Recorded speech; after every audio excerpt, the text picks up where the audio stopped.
සුබ දවසක්. අදත් අපි සුපුරුදු පරිදි මහජන සම්පත ලොතරැයි දිනුම් ඇදීමේ ජයග්‍රාහී අංක වෙතට යමු.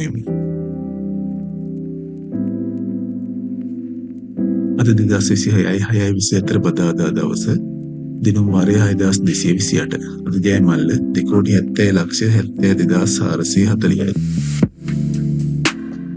අද ජයග්‍රාහී අංක ඉංග්‍රීසි අක්ෂරය R, දිනුම් අංක පිළිවෙලින් 5, 4, 8, 9, 6, 9.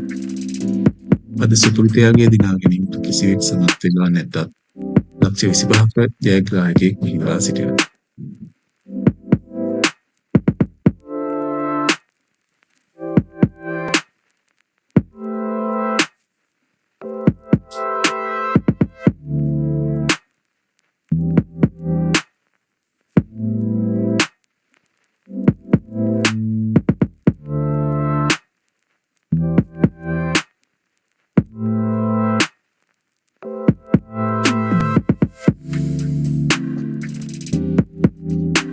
එසේනම් හෙට දිනෙත් නැවත මේ වේලාවටම හමු වීමේ බලාපොරොත්තු වෙන ඔබගේ සමුගන්නවා. ඔබට ජය වේවා.